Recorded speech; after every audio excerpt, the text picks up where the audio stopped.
Kentucky Senator and 2016 Republican presidential candidate Rand Paul posted this video online Tuesday showing what he would do to the U.S. tax code.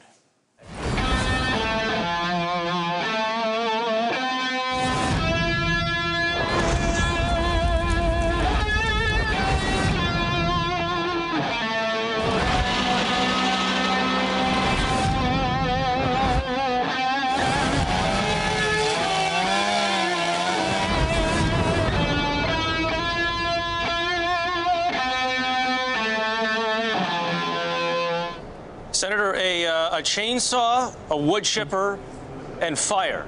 Is that what it takes these days to get attention away from Donald Trump? Well, I think my favorite had to be the chainsaw. And, we have a 70,000-page tax code, and I think it's chasing American jobs overseas, chasing American companies overseas. Last year we had Burger King reincorporate in Canada. Canada's tax rate's half our tax rate. I think a lot of people would like to kill the tax code.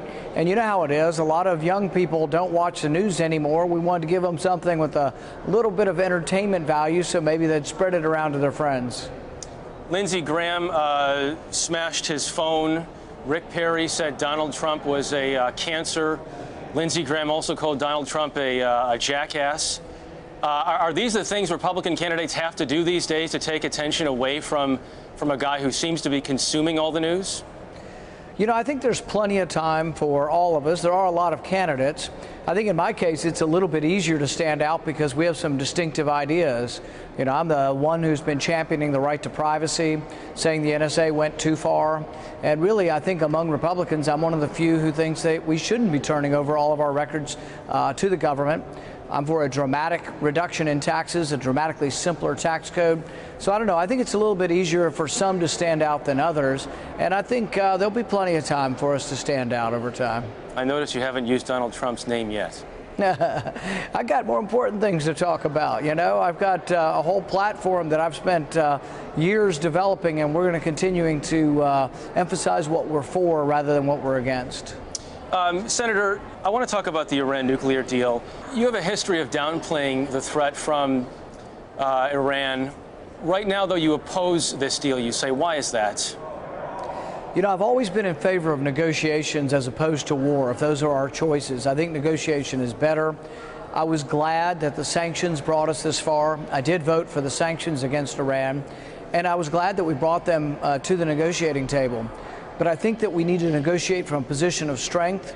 And I think Iran's history of duplicity, Iran's history of not adhering to international agreements, and their history of gamesmanship when it comes to international agreements should have allowed us to know that maybe we should have released the sanctions in a gradual fashion or a stepwise fashion and shown consistent compliance over a longer period of time. Now, we're going to show initial compliance, but then the wording of the agreement says that we will simultaneously then release the vast majority of the sanctions. President Obama says we could snap them back on, but there's also some concern that any deals that are made during the time period in which the sanctions are not in place cannot have sanctions placed on them. And that's one of the discussion points that we're starting to have now, is that replacing sanctions if Iran is not compliant will be very difficult. So for that constellation of reasons, I end up saying, you know what, I would have continued the interim agreement, but I would have tried to get a better deal than what we ended up getting. In 2008, you said Iran's not a national security threat. Do you think they are a national security threat today? I think they've become more of a nuclear threat over time. If you go back to 2007, 2008 period, there were probably 80% less centrifuges than we have today. So they have definitely become more of a threat as they've developed more of a uranium stockpile, but also as they've developed a greater capacity for enrichment. So I don't think anybody would question the fact that Iran probably is more of a threat now than they were previously. Senator, I know you don't love to talk about polls, but they are the metric that's being used to figure out who's going to be on the debate stage. The latest national poll of Republicans puts you at 6% earlier in the week. On May 31st, you were at 11%. That's almost a double drop. How do you explain that? One of the interesting things about polls is that if you show me head-to-head with Hillary Clinton, we're the only one that leads her in 5 states. We lead Hillary Clinton in Pennsylvania, Ohio, Colorado, Iowa, and New Hampshire, all states won by President Obama. So I kind of think it depends on which polls you look at. If you look at the polling of me versus Hillary Clinton, it's very encouraging for us. If you look at the Real Clear Politics average of all the polls, we've consistently been in the top tier, and we feel for right now that's a good place to be. Senator, how does this campaign play out? What happens in November 2016? I wish I knew. I wish I had a crystal ball. It'd save me a lot of grief, wouldn't it, if I knew who was going to win now? I think it's going to be different than any we've ever seen. I don't think we've ever had 15, maybe 16 candidates, most of whom have actually won a statewide office. And so I think it'll be a very interesting campaign. It could go on longer than many people have seen in the past. And I don't think anyone is inevitable. I think even those who have raised hundreds of billions of dollars already, or hundreds of millions of dollars, sorry, I don't think any of them have made themselves inevitable. I think there will be very much a contested primary, and we'll know more next year, February, March. Are you talking about Jeb Bush?